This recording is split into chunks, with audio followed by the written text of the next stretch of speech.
Hello guys, this is Engineer Waqas Ahmed and I welcome you all people in today's webinar। मेरा पहला question ये है, आप लोग चैट बॉक्स में मुझे इसका जवाब दीजिए।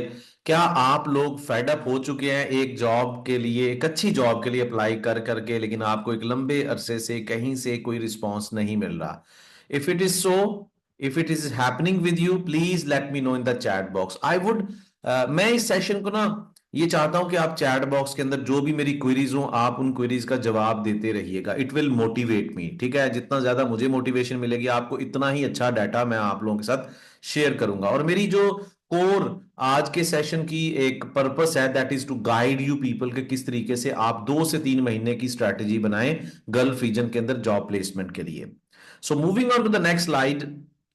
सबसे पहले इस 40 मिनट का जो पहला एक्टिव सेशन मैं जिसमें बोलता ही रहूंगा, उसमें मैं आपको इन सारी चीजों के बारे में बताऊंगा, किस तरह के स्किल्स आपको सीखने की जरूरत है जो कि गल्फ रीजन के अंदर आपको बहुत ज्यादा डिमांडिंग प्रोफाइल बना सकते हैं। ठीक है? So Primavera P6 project planning control engineering job career, इस चीज के बारे में मैं पहले क्वेश्चन कर चुका हूं एंड 99% लोगों ने स्किल के बारे में सुना है। और मेजॉरिटी के अंदर जो मेरे प्लेटफॉर्म के थ्रू मुझे जानते हैं, I am the coach, I am the consultant. लेकिन आज का ये सेशन एक कंप्लीट गाइडलाइन है, एक कंप्लीट उंगली पकड़ के मैं आपको सिखाऊंगा कि किस तरीके से आपने अपनी स्ट्रैटेजी बनानी है using this skill set. Right? पहले 40 मिनट मैं आपको थोड़ा सा गाइड करूंगा, फिर अगले 20 मिनट में आप लोगों के माइक भी ओपन कर दूंगा, then you can ask the questions directly. Right? So moving to the next slide. देखें, आपको ये सेशन मेरे साथ 40 मिनट एंड तक अटेंड करने का सबसे बड़ा फायदा क्या होगा? I will be guiding you people के वाई इंजीनियर्स। मैं ये नहीं यूज कर रहा civil, electrical, mechanical, I am only using the word engineers. Diploma holder भी इसमें आ जाते हैं, बीटेक के भी आ जाते हैं, जितने भी मतलब इंजीनियरिंग लाइन के लोग हैं, चाहे वो फ्रेशर्स हैं, मिड कैरियर हैं या एक्सपीरियंस्ड हैं। आई will be guiding you people के भैया ये स्किल अब इतनी ज्यादा मैंडेटरी क्यों हो चुकी है। छोटी छोटी गलतियां करते हैं, कॉमन मिस्टेक्स इंजीनियर्स कर होती हैं सिर्फ ना पता होने की वजह से। हमें पता ही नहीं होता कैरियर को कैसे आगे लेके चलना है। फिर भाई गल्फ रीजन में जाना है तो आज के दौर में 2025 में प्राइमवेरा P6 का बहुत बड़ा इम्पैक्ट है। हम सब चाहते हैं हम गल्फ रीजन चले जाएं, ठीक है? लेकिन हम ये नहीं चाहते हमें उसके लिए मेहनत करनी पड़े। हमें ना सबसे बड़ी जो एक मुश्किल है ना, हम ये सोचते हैं हम इंजीनियर हैं बस इसी डिग्री की बेस पे। भैया हमारे जैसे डिग्री के जो इंजीनियर्स हैं ना, वो बहुत सारे इंडिया से भी हैं, पाकिस्तान से भी हैं, बांग्लादेश से, सब यूएई पहुंचे हुए हैं। सबकी सीवीयां कंपनीज के डेटाबेस में पड़ी हैं। जिसकी सीवी के अंदर अच्छे स्किल्स होंगे, डिमांडिंग स्किल्स होंगे, इंडस्ट्री ओरिएंटेड होंगे, दे विल बी सिलेक्टेड। और फिर इसके बाद आई विल बी गाइडिंग यू के प्राइमवेरा P6 जैसे स्किल को सीखकर किस तरीके से आपने जॉब हंटिंग करनी है गल्फ रीजन में। ये पूरा प्लान कैसे है और सैलरीज किस तरीके से इन इंजीनियर्स को मिलती है, ये कुछ एजेंडा है। That is what I am going to share with you people. और ये गालबन 2 से 3 महीने की स्ट्रैटेजी है। अगर आप इसको फॉलो करेंगे, I have successfully guided like thousands of engineers and I can guarantee this कि अगर आप इसको कंसिस्टेंट तरीके से, एक तो पहले फोकस तरीके से सुनना है, फिर स्ट्रैटेजी बनानी है, फिर फॉलो करना है, 2 से 3 महीने में 4 से 5 जॉब इंटरव्यूज की आपको अपॉर्चुनिटी मिल जाती है। ठीक है? आप एक ना अवेयरनेस वाले ट्रैक पे चल पड़ते हो खुद। यानी कि वो ना सेल्फ स्टार्ट, एक होता है धक्का स्टार्ट, एक होता है सेल्फ स्टार्ट। आप सेल्फ स्टार्ट हो जाएंगे, धक्का नहीं लगाना पड़ेगा आपको। ठीक है? सो कॉमन, सबसे पहले जितने भी हमारे इंजीनियर्स हैं ना, इफ यू फील कि ये मेरी बात हो रही है तो प्लीज आप ना चैट बॉक्स में मुझे बताइएगा, yes this happening with me. सबसे पहला प्रॉब्लम है हम इंजीनियर्स के साथ, if I we are fresh engineers like the अगर आप यूनिवर्सिटी से फ्रेश ग्रेजुएट होके आए हो, no job for you. Why? Because every company is asking for the experience. So ये सबसे बड़ा चैलेंज है इंजीनियर्स के साथ। Is it happening with you if you are fresh engineer? Please, ये आप लोगों के साथ मसला चल रहा है, ये मुझे बताएं। फ्रेश इंजीनियर्स जहां पे भी नौकरी के लिए अप्लाई करते हैं, बेचारों को ना कहा जाता है कि आप एक्सपीरियंस लेके आए। ये कहते हैं हमें जॉब दें तो हम एक्सपीरियंस हमें मिलेगा ना। तो उल्टी गंगा बह रही है। सिंपल अगर मैं आपको 2 अल्फाज में बयान करूं तो फ्रेशर होना एक बहुत बड़ा जुर्म बन चुका है इंजीनियरिंग की दुनिया में। दूसरा, इसके बाद अगर ना करते कहीं पे नौकरी मिल जाती है, if we are having 3 to 5 years of experience, और घर वाले सोचते हैं बच्चा जो है ना इंजीनियर बन चुका है, अब ये ना 1 2 2 से 3 लाख रुपया, आज के दौर में इंजीनियर इतने पैसे कमाता है तो भी उसकी इज्जत है, 2 से 3 लाख रुपया अपने कंट्री में। ठीक है, ऑब्वियसली मैं गल्फ रीजन के लिए आपको सपोर्ट करूंगा, तो एग्जाम्पल तो मैं अपने कंट्री की दूंगा ना, कि आपका अभी सिचुएशन क्या होगा। आप ये एक्सपेक्ट करते हैं कि ये मेरी सबसे आइडियल सिचुएशन है, ये आपका एक्सपीरियंस है 3 से 5 साल का। क्या आप इतना कमा रहे हैं अपने कंट्री में? जो मिड कैरियर के लोग हैं मुझे चैट बॉक्स में बताइएगा, 2 से 3 लाख रुपए कमा रहे हैं आप लोग? चैट बॉक्स में बताएं, अगर इतना कमा रहे हैं फिर तो बहुत अच्छा है, लेकिन इतना नहीं कमा रहे ना, क्यों? इस अच्छा, इसमें सबसे बड़ा चैलेंज क्या है? यही वो कुछ साल होते हैं जहां पे आपकी शादी होनी है, ये मैंने बड़ा ढूंढ के पॉइंट निकाला है, मेरे साथ भी ऐसे हुआ था, लेकिन मैं तो शुरू में मूव कर गया था। मैं अपनी स्टोरी भी शेयर करता हूं। मिड कैरियर लेवल इंजीनियर्स होते हैं ना, इस लाइफ के दौरान आपका शादी का रिश्ता भी ढूंढा जा रहा होता है, और आपकी जो दुल्हन होगी वो बहुत ज्यादा डिपेंड कर रही है कि आपकी जो फैमिली जहां पे शादी होगी ना, वो आपकी सैलरी पे डिपेंड कर रही है। यार सैलरी पे बहुत डिपेंड कर रही है। अगर आप 70 से 80 हजार रुपया कमा रहे हो ना, nobody is going to give you any kind of margin. यार ये इंजीनियर है, ये तो नाम का इंजीनियर है। आप इस टाइम के अंदर अपनी कंपनी के भी तरले करते हो कि भैया मेरी सैलरी बढ़ा दो, they are going to say you know हमारी कंपनी के हालात अच्छे नहीं है। तो ये सबसे ज्यादा मिजरेबल सिचुएशन है, mid career level engineer, low salary careers. 90% लोगों के साथ ऐसे हो रहा है, लो सैलरी, यही है। अच्छा, इसके अंदर ये एक और भी चीज है, अगर आप टाइम पे कोई डिसीजन लेके ना अपना जॉब कैरियर चेंज नहीं करते, तो आप अंदर से डर जाते हो कि यार हो सकता है मुझे कोई और कंपनी हायर ही ना करे, क्योंकि एक लंबे अरसे तक बगैर कुछ जाने, बगैर अवेयरनेस किए आप अप्लाई करते चले जाते हो। जब कहीं से रिप्लाई नहीं आता तो आप ये सोच कर बैठ जाते हो शायद मेरी नौकरी नहीं है, शायद मेरी किस्मत में यहीं पे सब कुछ लिखा है, तो आप अंदर से डर जाते हो, आप कहीं पे अप्लाई भी नहीं करते, उसी कंपनी के अंदर उतनी सैलरी पे गुजारा कर लेते हो। लेकिन ऐसा नहीं है, हकीकत बहुत दूसरी तरफ है। ठीक है, एक्सपीरियंस लेवल के लोग, वो लोग, यही लोग ये एक्सपीरियंस लेवल के बन जाते हैं, इनके पास 9 से 10 साल का एक्सपीरियंस है, ये साइट के ऊपर गुजारा कर रहे होते हैं, और हेड ऑफिस जाने की इनको ख्वाहिश होती है, और हेड ऑफिस इसलिए नहीं जा सकते क्योंकि जिंदगी में कोई स्किल ही नहीं सीखा, तो साइट इंजीनियर के तौर पे भी। तो ये कुछ प्रॉब्लम्स हैं कॉमन, जो आपके इंजीनियरिंग कैरियर को लो सैलरी कैरियर बनाती हैं। और फिर आपको कोई भी देखता है ना फैमिली में से, वो तौबा कर लेता है हमने इंजीनियरिंग नहीं करनी, ऐसा है ना, तो हमें अच्छी एग्जाम्पल सेट करनी है। हमें दुबई के अंदर रहना है, हमें अबू धाबी के अंदर जॉब चाहिए, हमें दमाम के अंदर जॉब चाहिए, कतर के अंदर जॉब चाहिए, जाके हमारी जो निचली जनरेशन है, जो फुफ्फो के बच्चे हैं, खाला के बच्चे हैं, वो देखे अच्छा जी फलान जो साहब है ना, वो दुबई में नौकरी कर रहे हैं, क्या किया, civil engineer electrical. So we should also get kind of figure के हम लोगों को इंस्पायर कर सके। I will be guiding you each and everything. अच्छा, ये चीजें कब होती हैं? 2 चीजों की वजह से होती हैं, ये लिख लें। लैक ऑफ अवेयरनेस, पता ही कुछ नहीं है, सिविल इंजीनियरिंग कर ली है बच्चे ने, लेकिन पता ही नहीं है सिविल इंजीनियरिंग के बाद हम क्या करें, कौन सा स्किल सीखे, ठीक है ना। और फिर जब पता नहीं होगा तो स्किल्स भी नहीं सीखेंगे हम, वही साइड की चीजें हैं, ठीक है जी ट्रक आ गया उसकी एंट्री डाल दो, ये काम हो गया, वो काम हो गया, डॉक्यूमेंट प्रिपेयर कर लो, बस ये। तो लैक ऑफ अवेयरनेस, ये दो मेजर यानी कि कल्प्रिट्स हैं, कसूरवार चीजें जिनसे हम दूर रहते हैं। इन चीजों की वजह से हम अच्छी सैलरी से भी दूर रहते हैं, अच्छी कंपनी से भी दूर रहते हैं, और गल्फ रीजन से भी दूर रहते हैं।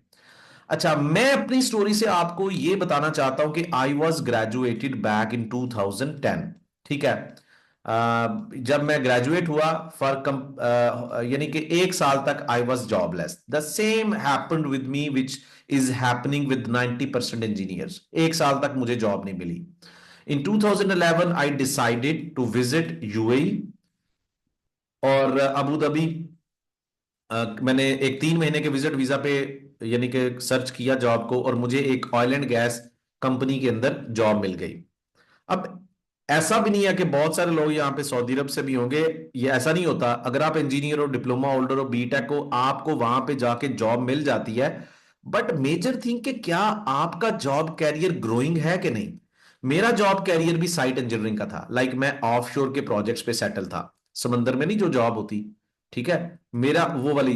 1 साल के बाद आई रियलाइज्ड कि नो इंक्रीमेंट यार, काम बहुत करना पड़ रहा है, तो क्या किया जाए। So I started thinking, consulting with people. मैं उस तरह का बंदा था जो यूनिवर्सिटी के सीनियर्स के साथ कंसल्ट करने वाला, यार आपकी सैलरी कितनी है, ये कितनी ले रहा है, कैसे यहां तक पहुंचेंगे। मतलब ऐसा ना हो कि 2 साल बाद काश का लफ्ज यूज करना पड़ जाए। So consulting with my university seniors, with LinkedIn network people, ठीक है, I got on this point कि भैया टाइम पे अगर हमने स्किल सीखना ना शुरू किए तो 5 साल के बाद हम वहीं पे खड़े होंगे जहां पे आज हम खड़े हैं। तो मैंने right after 1 year of experience I started learning skill set, और मुझे फिर बड़ी जल्दी जॉब अपॉर्चुनिटीज मिलना शुरू हो गई, जॉब इंटरव्यूज की अपॉर्चुनिटीज जिसे बोलते हैं। Suddenly I got one job opportunity. अब मैं अपनी कंपनी के अंदर सिर्फ 1 साल के एक्सपीरियंस के साथ 500 दिरहम का इंक्रीमेंट चाह रहा था, 500 दिरहम का। At that time I was getting my, मैं आपको बताता हूँ 3500 दिरहम अगर मैं वहां पे ले रहा था। आई वॉज ओनली एक्सपेक्टिंग कि 1 साल के बाद वो मुझे 4000 दे दें। Can you believe what happens, जब मैंने स्किल सीखा Primavera P6 project planning control का, मैंने तकरीबन इतनी कंपनीज में अप्लाई किया, प्रॉपर स्किल सीखने के बाद, अपने आप को सही प्रिपेयर करने के बाद, I got job in Dammam Saudi Arabia, and there my salary was like 6000। ठीक है, यानी कि round about double salary.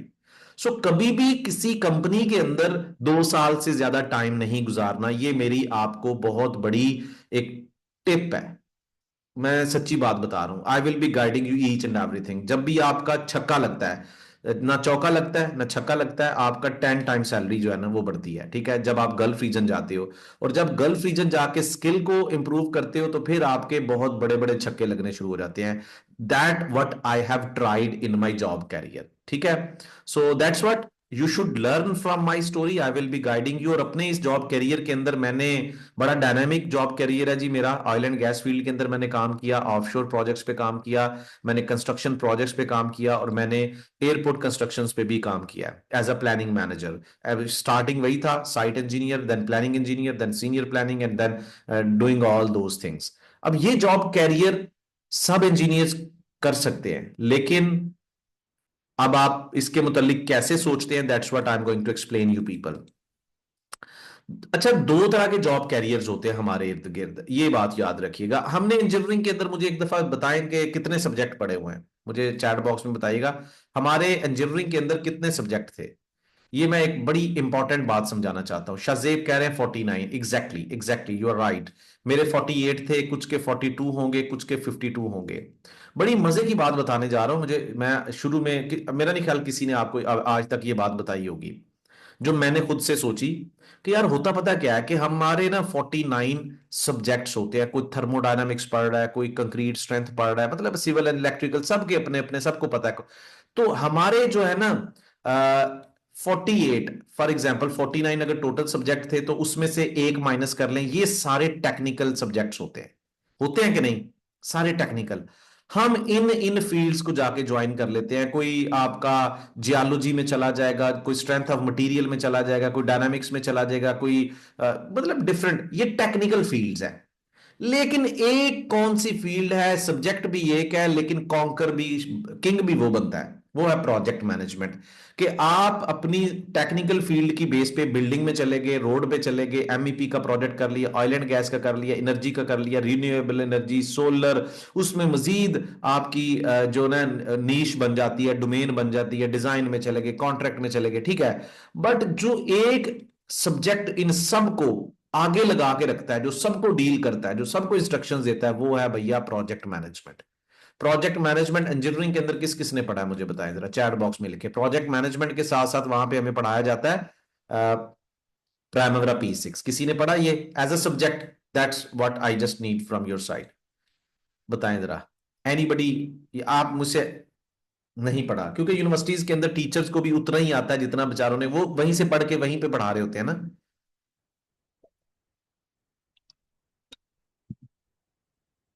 Okay, लेकिन उस लेवल पे नहीं पढ़ा होता, बस पता होता है। ठीक है, तो इसलिए एक आपका फॉलोअर का जॉब कैरियर होता है, जो टेक्निकल लोग होते हैं, फील्ड स्पेशलिस्ट, साइट इंजीनियर, और दूसरा होता है लीडिंग जॉब कैरियर, जो मैनेजरियल होता है, प्रोजेक्ट मैनेजर का जॉब कैरियर होता है। प्रोजेक्ट मैनेजर का, जो सारे लोगों को मैनेज कर रहा होता है, ठीक है, जो पूरे के पूरे प्रोजेक्ट को मैनेज कर रहा होता है, जो डिसीजंस ले रहा होता है, वो होता है प्रोजेक्ट मैनेजमेंट एक्सपर्ट। अब आप सोचेंगे यार मैं कैसे बनूंगा? देखो, आप जब तक अपना माइंड सेट, आप खुद नहीं बनना चाहते, आज अब आपने ना सेशन के बाद 5 मिनट अपने आप को देने, जो शायद आपने अपनी लाइफ में नहीं दिए। जो जो लोग अपने जॉब कैरियर से सेटिस्फाई नहीं हैं, सबने मुझे शुरू में बता दिया, वो लोगों के बारे में मैं ये कहता हूं, मैं भी कभी आप लोगों के ग्रुप में था, हमने जिंदगी में कभी भी 5 मिनट अपने आप को नहीं दिए होते, और हम लोग इस दौड़ में लगे हैं कि कहीं मैं पीछे ना रह जाऊं, और हम पीछे रहते चले जा रहे हैं। Why? Because we are not thinking critically. हम उस तरीके से नहीं सोच रहे होते। माइंडसेट बनाएंगे तो चीज सीखने के लिए रेडी होंगे, जब चीज सीखने के लिए रेडी होंगे फिर एक्शन लेंगे, जब एक्शन लेंगे फिर अपॉर्चुनिटीज बनती हैं। हम पता है क्या करते हैं, यार मुझे पहले मिल जाए ना अपॉर्चुनिटी, तो फिर मैं तो सीख ही लूंगा। यार ये कोई ना खैरात नहीं बट रही होती कि आप पहले कहें कि मुझे अपॉर्चुनिटी उसको मिलेगी जो वेटिंग एरिया में रेडी होके बैठा है।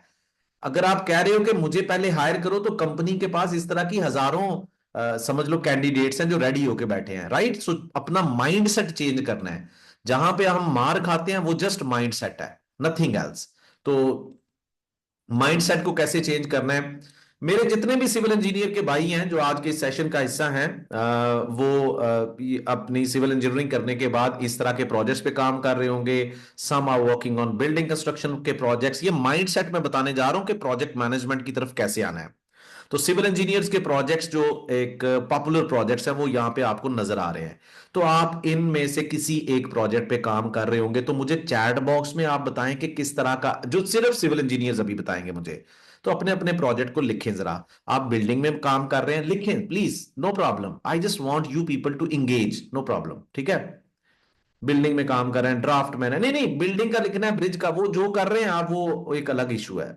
टनल पे, रोड पे, मेट्रो पे, डैम पे। तो मेरे जो सिविल इंजीनियर भाई हैं, they might be working one of these given projects, या इसके अलावा और भी हो सकते हैं मिलते जुलते प्रोजेक्ट्स, राइट?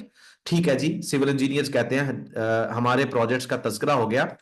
अब आ जाते हैं मेरे जो मैकेनिकल इंजीनियर के भाई हैं, HVAC MEP के प्रोजेक्ट्स पे काम कर रहे होंगे, ऑयल एंड गैस के प्रोजेक्ट्स पे, पाइपिंग के प्रोजेक्ट्स पे, पावर प्लांट, ऑटोमोबाइल, मटेरियल, जो जो फील्ड आपको सामने आए आप एक दफा लाजमी लिखिएगा, ताकि एक दफा इंगेजमेंट हो जाए, हम लोग एक दूसरे के साथ इंटरेक्टिव हो जाएं, काफी चीजें याद रहेंगी। ठीक है, दैट्स वंडरफुल। ठीक है जी। फिर आगे आ जाते हैं इलेक्ट्रिकल वाले भाई। तो electrical brothers please attention, are you working in power generation plants, thermal, hydro, solar, wind, nuclear, high voltage transmission lines, industrial electrical installations, MEP, refinery, smart grid, ठीक है, क्या सब स्टेशन, क्या आप इनमें से किसी प्रोजेक्ट पे काम कर रहे हैं? तो please write over there, please everybody, electrical engineers please attention, thank you. अब आ जाते हैं हमारे chemical engineers. So chemical engineers must be working on refinery, petrochemical, fertilizer, wastewater, chemical process optimization, polymer, fertilizer production। और इसके अलावा जितने भी इंजीनियर्स को मैं मिस कर रहा हूं, मेरा मकसद ये नहीं है कि, but you can write your chat box के अंदर, मैं इलेक्ट्रॉनिक्स का इंजीनियर हूं तो मैं इसमें काम कर रहा हूं, you can give your feedback, ठीक है? जियोलॉजी के भी होंगे, काफी सारे मेटलर्जी के भी होंगे। मेरा सबको ही ये बताने का मकसद ये है, जितने भी प्रोजेक्ट्स हैं, मेरा अगला क्वेश्चन ये है, ये जितने भी प्रोजेक्ट से क्या आपने कभी सोचा कि इनकी सक्सेस का क्राइटेरिया क्या है? प्लीज मुझे चैट बॉक्स में बताना है आपने, मुझे चैट बॉक्स में लाजमी बताना है इन सारे प्रोजेक्ट्स की सक्सेस का criteria. At the end of the day यही चीज होती है ना कि हमारा प्रोजेक्ट सक्सेसफुल हुआ कि नहीं। इनकी सक्सेस का क्राइटेरिया बताना है सबने, तब सीख के जाएंगे आप लोग। ठीक है जी जी, मेंटेनेंस का भी होता है शट डाउन वाला, शजेब I will be guiding you, don't worry, maintenance का भी होता है। जी जी, वो मैं बताता हूँ, डोंट वरी। अच्छा जी, इनकी सक्सेस का क्राइटेरिया, ये जॉब इंटरव्यूज के अंदर, और इंजीनियर्स को ये चीजें पता होनी चाहिए जी। इनकी सक्सेस का जो पहला फैक्टर होता है कि सबसे पहले ये देखा जाएगा क्या प्रोजेक्ट को टाइम के ऊपर डिलीवर किया गया। अगर प्रोजेक्ट की प्लानिंग की गई कि ये प्रोजेक्ट 2 साल में कंप्लीट किया जाएगा, was that project delivered with in 2 years? ये सबसे पहला जो है ना सक्सेस क्राइटेरिया है। The second success criteria is that project was delivered with in estimated cost.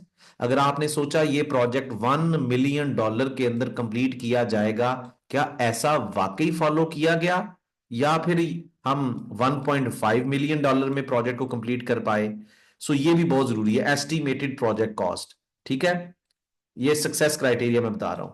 And the third one, requirements. आपने कहा था मुझे बिल्डिंग बनवानी है, उसमें ये रिक्वायरमेंट्स होनी चाहिए, क्या आपने वो रिक्वायरमेंट्स डिलीवर की?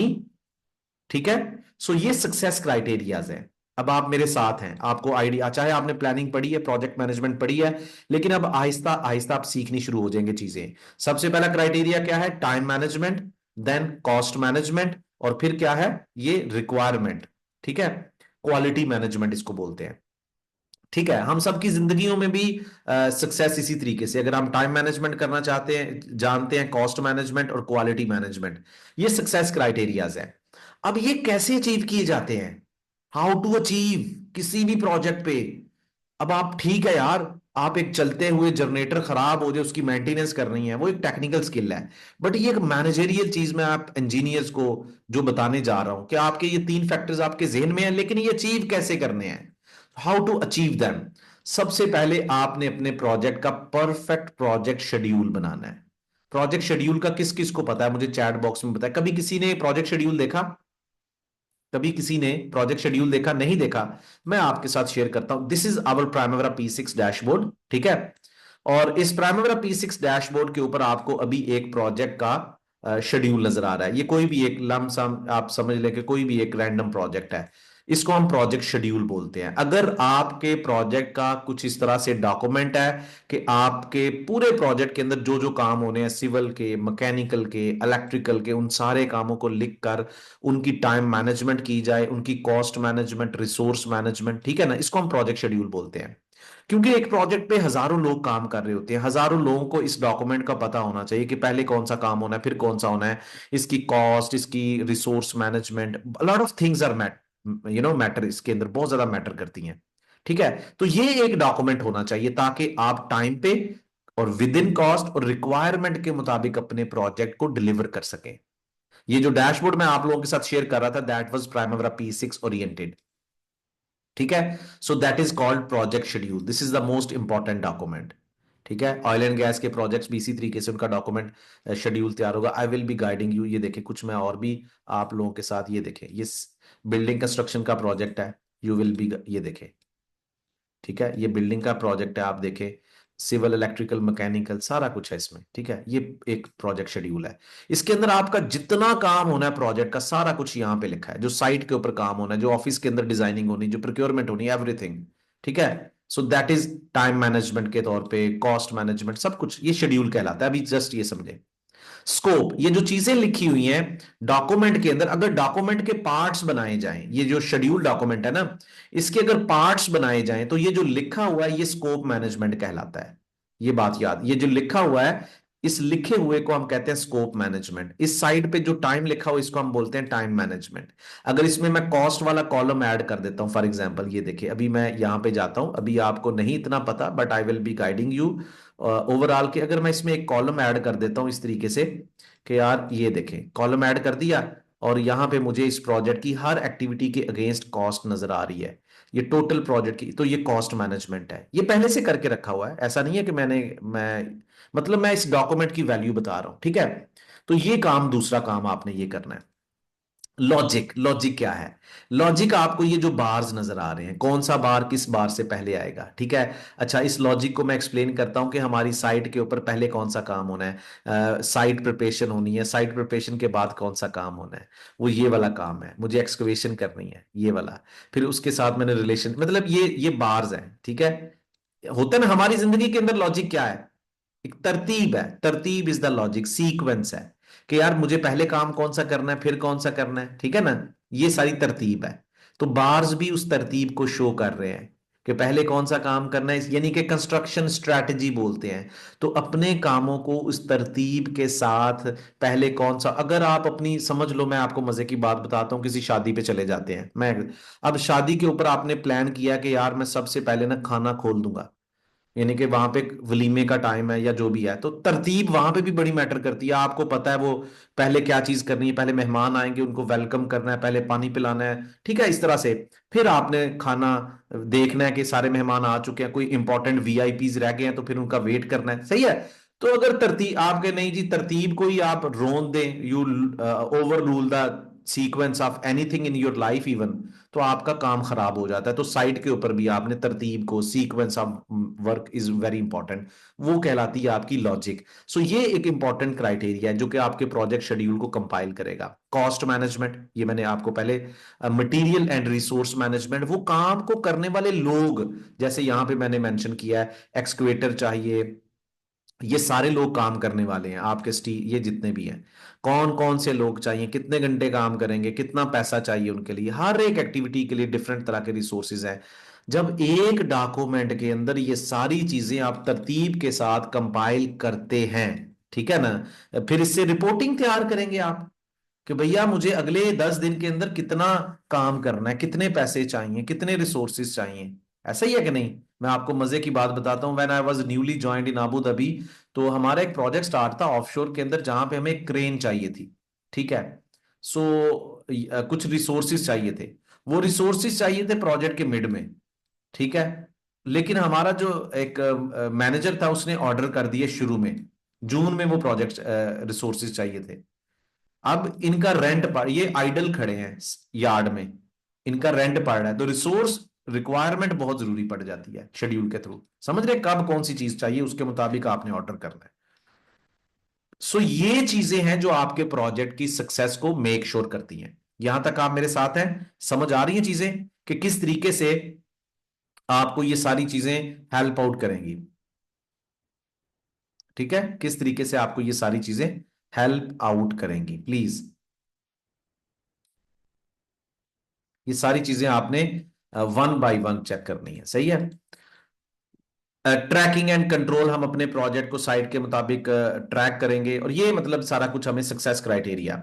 अब ना यहाँ पे एक प्लानिंग इंजीनियर प्राइमरी P6 के तौर पे दुनिया की किसी भी इंडस्ट्री के अंदर जब काम करता है, अब आप ये गौर करें, जो ये 5 मिनट के अंदर मैं एक्सप्लेन करूंगा ना, this is going to help you a lot. आप एक प्लानिंग इंजीनियर के तौर पे किसी भी कंपनी को जब ज्वाइन करते हैं तो किस तरीके से वहां पे काम होता है, ये बहुत ही जबरदस्त एक मैं चीज आप लोगों के साथ शेयर करने जा रहा हूं, ठीक है। सो जस्ट पे अटेंशन के, यानी कि आप अमेरिका में चले जाएं, आप कहीं पे भी, पूरी दुनिया के अंदर ऑयल एंड गैस का प्रोजेक्ट, आप civil engineer, electrical engineer, mechanical engineer है, तो यहां पे आप प्रोजेक्ट मैनेजमेंट या एक प्लानिंग इंजीनियर के तौर पे काम कैसे करेंगे प्राइमरी P6 को यूज करके। तो सबसे पहले ये जो सक्सेस क्राइटेरिया बताया था, इसमें ये सारी चीजें इंप्लीमेंट कैसे होती हैं। सबसे पहला आपका फेज होता है इनिशिएट फेज, फिर आपका फेज होता है ये प्लानिंग फेज, ठीक है। The third phase is called execution phase. मैं सबको एक्सप्लेन करूंगा वन बाय वन, और pay attention, this is going to be very important. Then monitor and control phase, और फिर आपका आ जाता है क्लोजिंग फेज, ठीक है।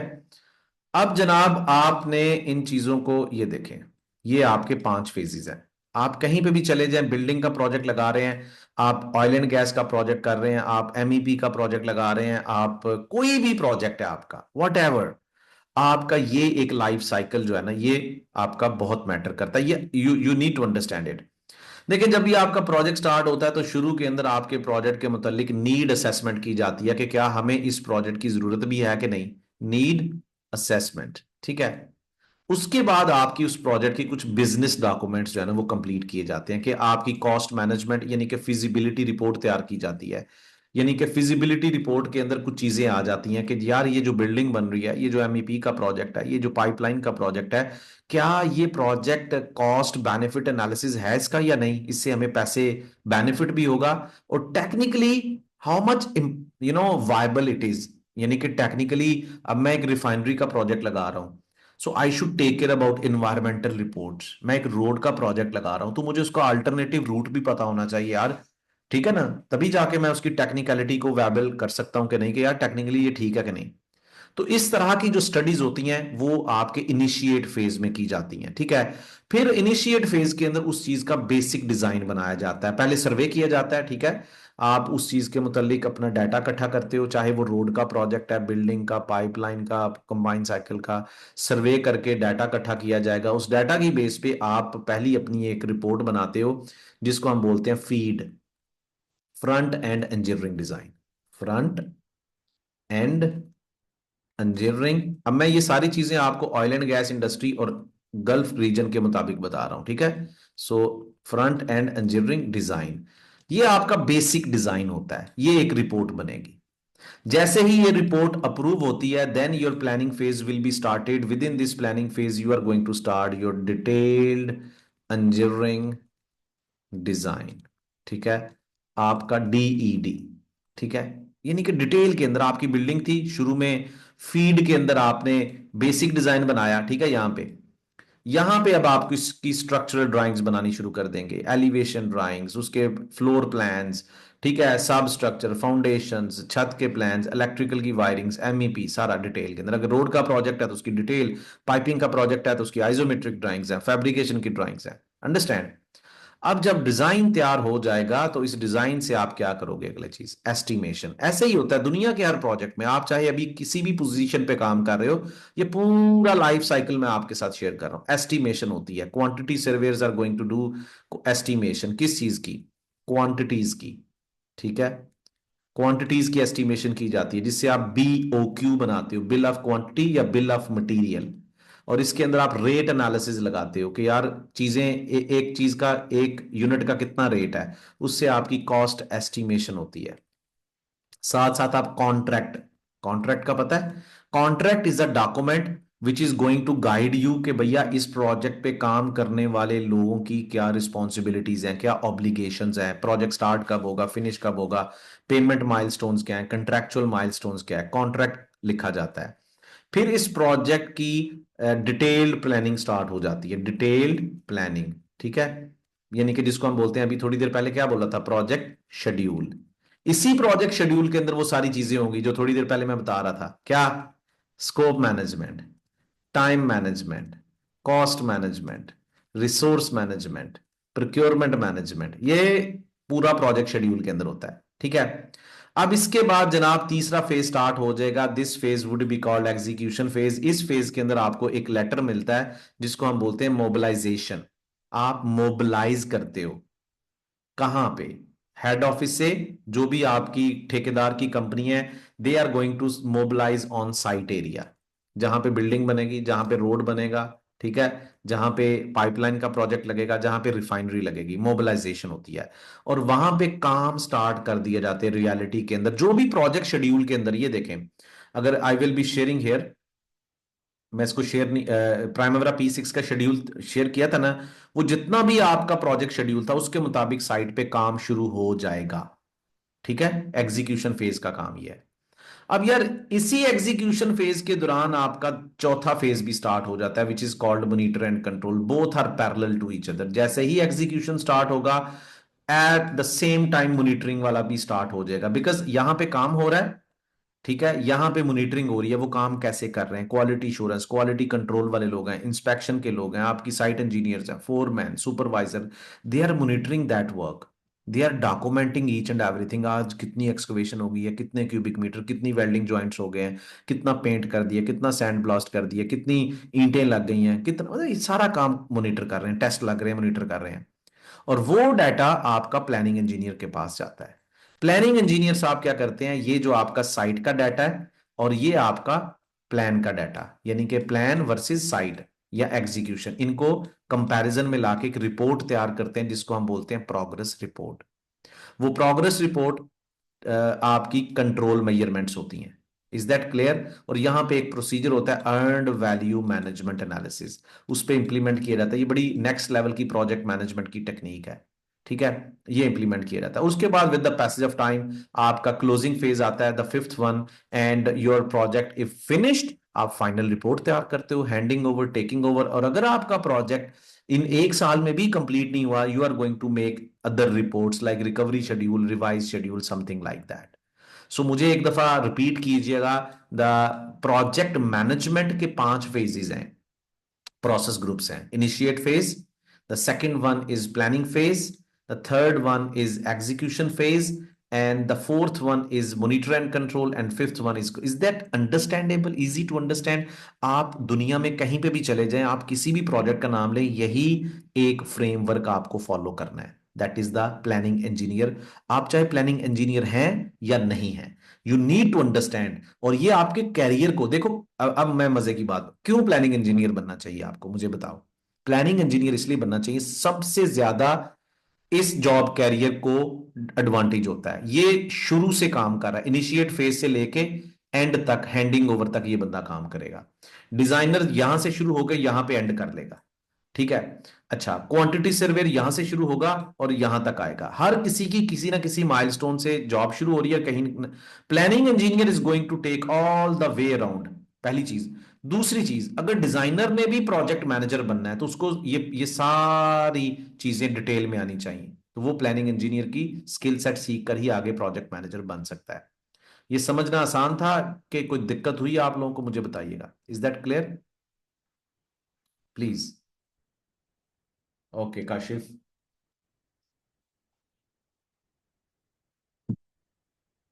Thank you very much. अब अगला पॉइंट। अब ना अगले 5 साल का विजन आपको बताने जा रहा हूं। आप डिजाइन इंजीनियर हैं, कौन कौन प्रोजेक्ट मैनेजर बनना चाहता है? Please right in the chat box. सबकी जो तमन्ना है ना वो सुन लेनी चाहिए, तभी तो। मैं अगर खुद ही पढ़ाता जाऊं तो फिर तो मजा नहीं है ना। प्रोजेक्ट मैनेजर मुझे पता है, मैं भी कभी 2010 में एक नन्ना मुन्ना सा इंजीनियर था। एंड आज मैं लोगों को ख्वाब दिखा रहा हूँ। ख्वाब देखने सबके लिए जायज है मेरे भाई, लेकिन वो ख्वाबों को पूरा करने के लिए अगर आपके पास स्ट्रैटेजी नहीं है तो फिर वाकई स्टॉप डूइंग दैट। लेकिन वो स्ट्रैटेजी आप 3 साल में पूरी करते हैं, 5 साल में, 10 साल में, दैट शुड बी देयर। तो वो ये है, देखो। आप चाहे आज डिजाइन इंजीनियर हो, किसी भी फील्ड में हो, अगर आपको प्रोजेक्ट मैनेजर बनना है ना, तो ये वाले स्किल तो आपको लाजमी सीखने चाहिए। चाहिए नहीं, सीखने होंगे। मैं अप्रूव करता हूं। ये 5 साल की ना, 5 साल के अंदर प्रोजेक्ट मैनेजर बनने की जॉब स्ट्रेटजी है इन गल्फ रीजन। सबसे पहला ये सबके लिए, सिविल इलेक्ट्रिकल सब, इवन डिप्लोमा होल्डर के लिए भी स्किल ओरिएंटेड जो है ना वो आपकी दौर चल रहा है, ठीक है। सबसे पहले आपने एक स्किल सीखना है जिसका नाम है EPC planning control using Primavera P6। अब आप कहेंगे यार ये किस बला का नाम है? E for engineering, P for procurement, C for construction. क्या मतलब इसका? डिजाइन, हर बिल्डिंग, रोड, कोई भी दुनिया का काम होता है ना, जैसे मैंने अभी इनिशिएट फेज से लेके आया, तो वो जो फीड का था वो सारा कुछ कहां पे होता है? ई, ठीक है, उसको बोलते हैं ई। मटेरियल रिक्वायरमेंट पी में होता है, सी में आपकी एग्जीक्यूशन, मॉनिटर एंड कंट्रोल, ठीक है। तो ये ईपीसी प्लानिंग का मतलब ये है कि आप पूरी construction management, pipeline, oil and gas, चाहे आप civil engineer, electrical engineer, mechanical, आप पूरा प्रोजेक्ट का शेड्यूल बनाना सीखते हो, ट्रैकिंग कैसे करनी है, सारा कुछ सीखोगे। तो सबसे पहला स्किल सेट। और ये फ्रेश इंजीनियर भी सीख सकते हैं, मिड कैरियर लेवल सीख कर अपना जॉब कैरियर चेंज कर सकते हैं, राइट। अच्छा, सबसे पहला आपको ये आना चाहिए एक प्रोजेक्ट मैनेजर बनने के लिए, तो पहले आपने ये सीखना है। अब अगली चीज, अगर तो आप हैवी इंडस्ट्री के अंदर काम कर रहे हैं जहां पे बड़ा बड़ा इक्विपमेंट पड़ा हुआ है। कौन कौन लोग हैवी मशीनरी के अंदर काम कर रहे हैं जहां पे बड़े इक्विपमेंट हैं, बॉयलर हैं, स्क्रीन्स हैं, मेंटेनेंस का काम कर रहा है, वो चैट बॉक्स में लिखे नजर आ। उनको ईपीसी प्लानिंग के साथ साथ ये वाला कोर्स भी करने की जरूरत है। ये वाला शट डाउन मैनेजमेंट। ये क्या कहलाता है? ये भी सेम टू सेम है, this one and this one same है, लेकिन ये थोड़ा सा 50% चेंज है शट डाउन मैनेजमेंट। क्योंकि शट डाउन मैनेजमेंट के अंदर आप मेंटेनेंस सीखते हो, कि मेंटेनेंस प्लानिंग थोड़ी सी डिफरेंट होती है कंस्ट्रक्शन प्लानिंग से। तो ये आपने दो स्किल सेट जो है ना ये सीख लेने हैं। अगर आप मैं फ्रेश इंजीनियर के लिए बता रहा हूं, मैं बाकियों के लिए बताता हूं। तो पहले 1 साल के अंदर आपको ये स्किल सेट सीखना जरूरी है। अच्छा, अब 1 साल गुजर जाता है, 2 साल गुजर जाते हैं, तो फिर आपको क्या करना है? आपने कभी भी चुप करके नहीं बैठना। You have to step up yourself the next skill set which is called delay analysis and claims management. इसका मतलब क्या है? यहां पे आप सीखते हैं कि मैं किस तरीके से अपने प्रोजेक्ट की कंप्लीशन कर सकता हूं, लेकिन जब आप प्रोजेक्ट को कंप्लीट नहीं कर पाते, किसी वजह से your project is delayed, how to prepare that report using Primavera P6 in closing phase. Recovery schedule कैसे तैयार करना है, रिवाइज शेड्यूल कैसे तैयार करना है। You understand what I mean?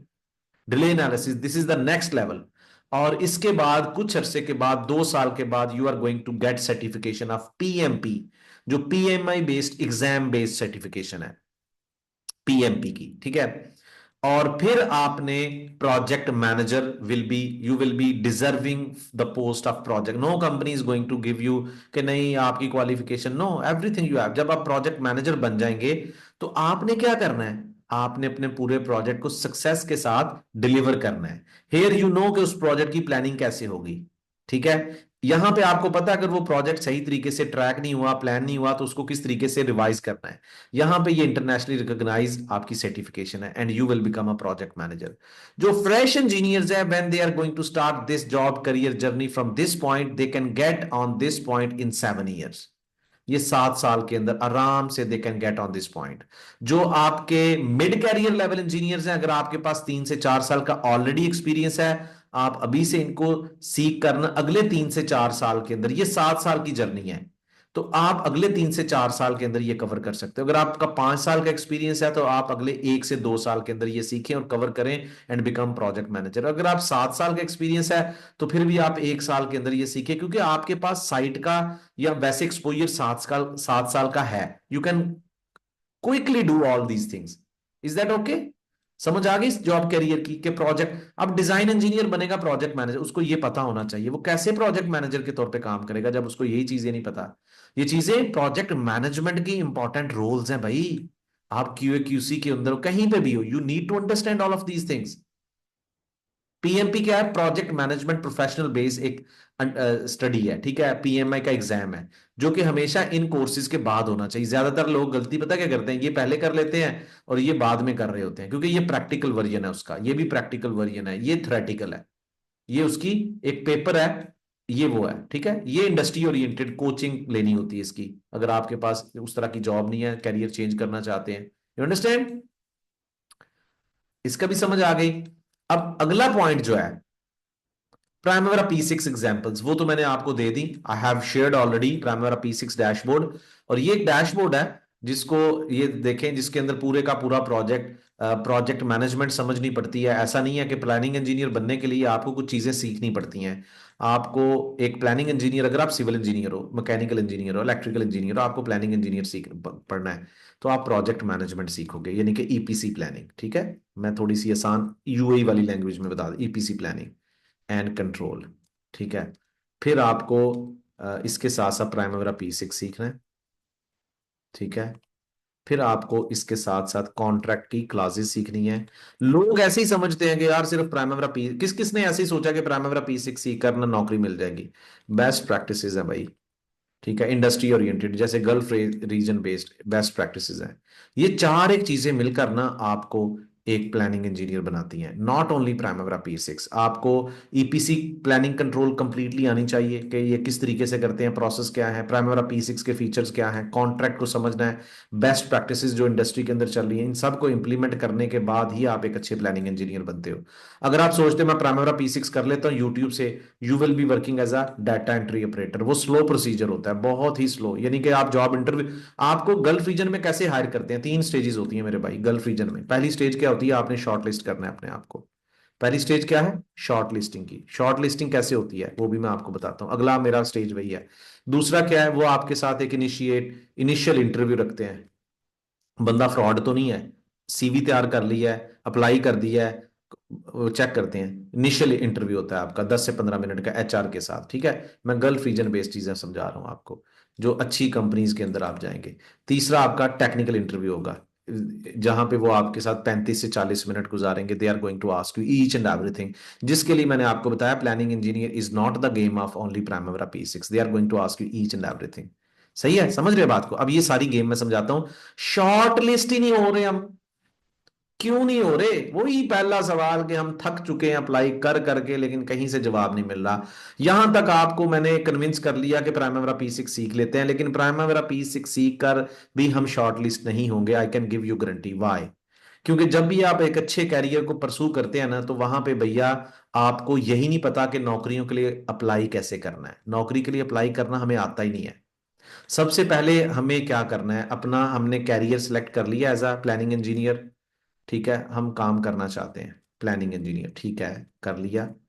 अब मैं वन बाय वन समझाता हूँ। प्लानिंग इंजीनियर के तौर पे हम अपना कैरियर स्टार्ट करना चाहते हैं। Second point, we need to learn skill set. ठीक है, स्किल सेट लर्निंग भी स्टार्ट हो गई। अब हम क्या करेंगे, ये दोनों काम कर लेंगे और अप्लाई करना शुरू कर देंगे, और फिर किसी कंपनी की तरफ से हमें जॉब इंटरव्यू की कॉल नहीं आएगी। The third most important thing अब हम देखेंगे, जो मैं आपको गल्फ रीजन के अंदर आपने अगर करना है, तो आप गल्फ रीजन के अंदर काम करने वाली एटलीस्ट 40 to 50 कंपनीज की जो आपको नाम पता होना चाहिए, 40 to 50 कंपनीज, जैसे कि पार्सन्स है, Bechtel, WSP, Jacobs, Black Cat, Descon, Al Jaber, ADNOC, Aramco, Halliburton, Schlumberger, Weatherford, WSP, ये कंपनीज आपको पता होनी चाहिए। नहीं पता तो आप एक लिस्ट तैयार कर सकते हैं 40 से 50 की। चैट जीपीटी को यूज करें, अपने यूनिवर्सिटी के सीनियर्स को यूज करें, और the most of the important thing is LinkedIn. LinkedIn को यूज करें, you will get each and everything. और वहां पे जाके आपने ऑनलाइन अप्लाई करना है, एक दफा तो लाजमी करना ही करना है। ये कंपनीज बहुत ज्यादा प्रिविलेज देती हैं, ऑनलाइन अप्लाई करना है। किसके साथ अप्लाई करना है? सीवी के साथ, नेवर एवर।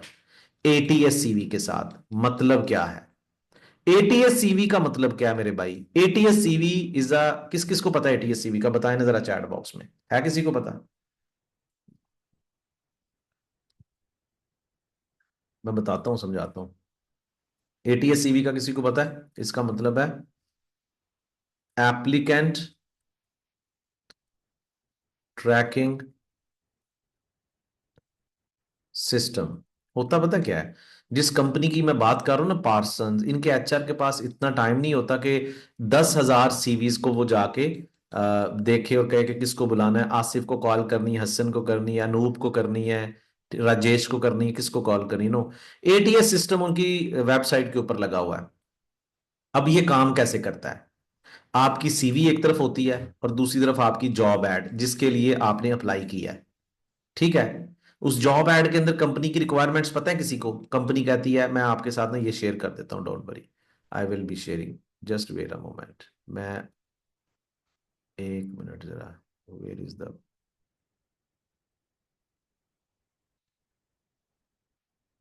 1 मिनट, ये देखें, ये आपका लिंक्डइन है। जस्ट वेट, यहाँ पे हम ये देख लेते हैं। ये हम देख लें, नजर आ रहा है सबको जी?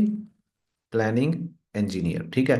ये मैं इस कंपनी की जॉब के लिए अप्लाई करना चाहता हूँ सर, सबको नजर आ रहा है? अच्छा जी, यहाँ पे आप कंपनीज का बायोडाटा भी इकट्ठा कर सकते हैं। ये बहुत बड़ा जबरदस्त फिल्टर है लिंक्डइन का। इसके अलावा आप लिंक्डइन के ऊपर अगर एक्टिव नहीं है तो एक्टिव हो जाए। मेरे यूट्यूब चैनल के ऊपर मैंने काफी सारी वीडियोस डाली हैं किस तरीके से लिंक्डइन को ऑप्टिमाइज करना है। तो जॉब्स के ऊपर जाते हैं, अब पीपल के जॉब्स के ऊपर जाएंगे तो यहाँ पे ये देखें जरा, कौन कौन लिंक्डइन को अच्छे तरीके से यूज करता है। और यहाँ पे सऊदी अरेबिया, यूएई, जो भी लिखना है, तो ये हमारे पास जॉब्स आ गई जॉब्स। ये सीनियर प्लानिंग इंजीनियर, वॉरले बहुत बड़ी कंपनी है ये मेरे भाई। WSP, ये भी बहुत बड़ा नाम है। हिल इंटरनेशनल, बड़ा नाम। ठीक है। टर्नर, बड़ा नाम। लार्सन, बड़ा नाम। पार्सन्स, बहुत ही बड़ा नाम। एलेक, अच्छा नाम। न्योम, ये देखो ना, मतलब उसके ऊपर आ गया जी सऊदी अरब में पिछले हफ्ते में कौन कौन सी जॉब्स आई हैं। ठीक है। आज के सेशन के बाद ना आपने कोशिश करनी है कि डेली बेसिस के ऊपर ना, जिस तरह डॉक्टर नहीं आपको लिख के देता सुबह शाम आपने ये करना है, मैं आपको ना अपने अंदर की सुस्ती खत्म करने के लिए कि इस तरह आए, प्लानिंग इंजीनियर लिखें, जॉब्स को करें और इसको पढ़ें। और ये देखें कंपनी की डिमांड क्या है। लेट्स से मैं WSP की कंपनी के अंदर जाता हूं और मैं देखता हूं कि उनको चाहिए प्रोजेक्ट, ये कंपनी की रिस्पॉन्सिबिलिटीज है, उनको चाहिए detail project plans including scope, objectives, primary P6। तो ये कीवर्ड्स होते हैं। पहला कीवर्ड आपका हो गया कि प्रोजेक्ट प्लान बनाना आना चाहिए। दूसरा होना चाहिए कि दूसरा ढूंढ लेते हैं, प्रोजेक्ट शेड्यूल डेवलपमेंट आनी चाहिए। तीसरा होना चाहिए प्राइमरी P6।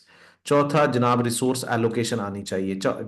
पांचवा क्या? Progress monitoring, risk management, change management, performance reporting. तो 7-8 कीवर्ड्स हो गए।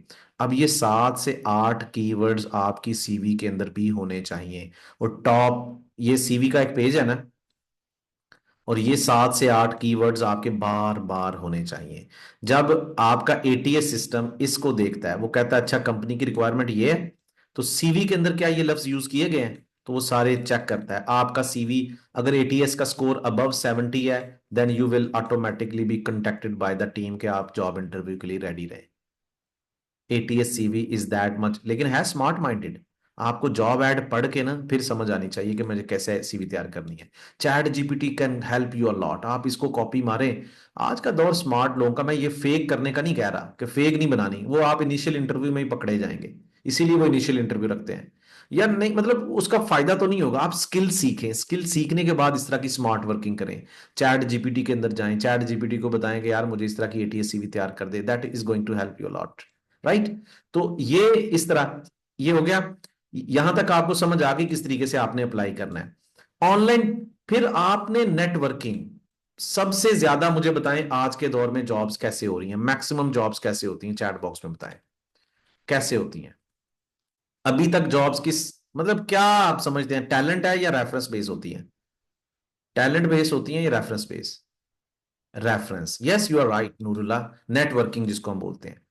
तो नेटवर्क कैसे डेवलप करना है मैं आपके साथ वो भी शेयर करता हूं। आपने नेटवर्क के लिए यहां पे प्लानिंग इंजीनियर लिखना है और यहां पे पीपल आएगा, उसको क्लिक करके ना लोगों के साथ कनेक्ट करें।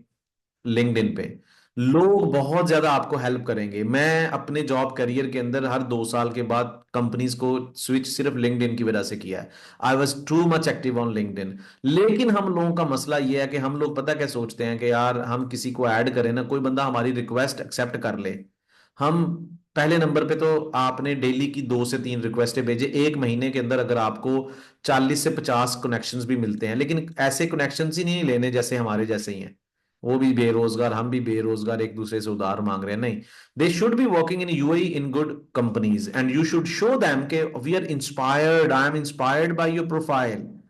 उनको प्रेज करें, उनकी पोस्ट के ऊपर जाके कमेंट करें। उनको नेटवर्क के कुछ एथिक्स होते हैं, कुछ प्रिंसिपल्स होते हैं। नेवर एवर आस्क देम कि भैया मेरी जॉब करवा दो, वो बंदा आपको अगले लम्हे ब्लॉक करके भाग जाएगा। Never never ask for help. आप 1 से 2 महीने का सब्र रख के इस तरह के 10 से 15 लोगों को, अगर 40 से 50 लोगों को आप रिक्वेस्ट भेजते हैं, हो सकता है 10 लोग आपकी रिक्वेस्ट एक्सेप्ट करें। Over the period of 6 months आप 60 लोगों को ऐड करने के काबिल हो जाए। इन 60 लोगों में से अगर 20 लोग भी आपको रिकमेंड कर दें on the basis of good networking, जब भी उनको जरूरत हो स्किल शो करेंगे मैं स्किल्ड हूं, that is going to be a big favour for you people. But हम लोग पता क्या करते हैं, कोई बंदा हमें ऐड करता है ना, यार मेरी नौकरी करवा दो, मेरी नौकरी करवा दो, वो बंदा ब्लॉक कर दे और फिर वो किसी और बंदे की भी ना रिक्वेस्ट एक्सेप्ट नहीं करता, स्ट्रेंजर की। So there are ethics, learn के नेटवर्किंग कैसे होती है। अगर आप विजिट वीजा पे जाना चाहते हैं तो ये प्रैक्टिस बहुत कारआमद है, यू शुड गो। जैसे मैंने उस टाइम पे बहुत सारे लोगों को मैं कोचिंग भी देता हूं कि अगर आप लेट से अगले 2 महीने के अंदर अबू धाबी जाना चाहते हैं तो अभी से वहां पे बैठे लोगों को, कंपनीज को, एचआर को कांटेक्ट करें उनके साथ एक, ताकि आप वहां पे जाएं तो आपको जॉब अपॉर्चुनिटी मिले, ऑनलाइन अप्लाई करें, right. So these are the things you have to. So एक तरफ स्किल सेट है, you have to learn skill, और दूसरी तरफ स्किल सीखने के साथ साथ what you need to understand.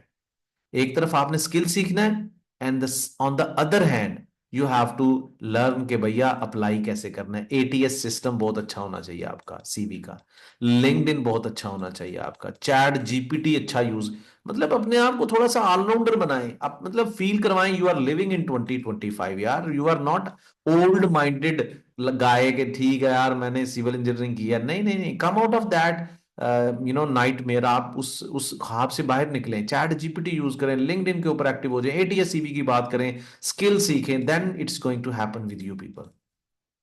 Okay. So planning engineers की सैलरीज कितनी है, लोग बात कर रहे थे अभी थोड़ी देर पहले। तो एक फ्रेशर से स्टार्ट करते हैं, जो एक फ्रेश इंजीनियर है।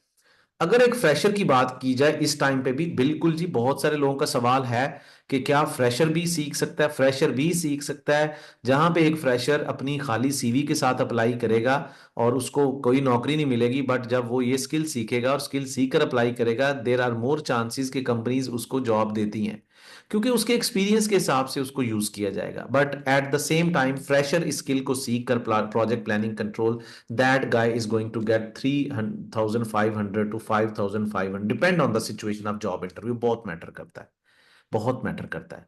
और वो लोग जो मिड कैरियर लेवल इंजीनियर्स हैं, ठीक है, जिनके पास गालबन 3 से 5 साल का एक्सपीरियंस है, ठीक है, they are going to get like 500, like आप इस तरह से कर लें 6,000 to 8,000 दिरहम्स, मैं ये दिरहम्स है भाई, एईडी, ठीक है। और जो सीनियर लेवल के लोग हैं, जब वो अपने कैरियर को स्विच करने की बात करते हैं, this is very easy to switch the career, that is not something कि आप सोचें कि मैं अभी कैरियर स्विच करूंगा, स्किल सीखूंगा, मेरा पिछला एक्सपीरियंस जीरो हो जाएगा। मुझे पता है बहुत सारे लोग इस तरह सोचते हैं, ऐसा नहीं है। तो एक्सपीरियंस लेवल के जो लोग हैं, if they are they are getting, मतलब ऑलरेडी मैं उनकी बात कर रहा हूँ जो एक्सपीरियंस लेवल, वो 25,000 30,000 वाली गेम है। लेकिन आप ऑन द स्पॉट या तो यहां से स्विच करोगे या ऐसे जाओगे। फिर एक्सपीरियंस लेवल के लोग जो 10 साल का एक्सपीरियंस है, they are getting 25,000 plus, something like that. So ये सैलरीज है। डिपेंड करता है आप के इंटरव्यू पे भी बहुत ज्यादा डिपेंड करता है, ठीक है। So that's it I guess. Thank you very much, and मुझे चैट बॉक्स में बताइएगा how was that session, as long as it concerns with the awareness, skill development, job hunting strategy in Gulf region, Primavera P6 awareness. I'm waiting for your feedback, and that's it.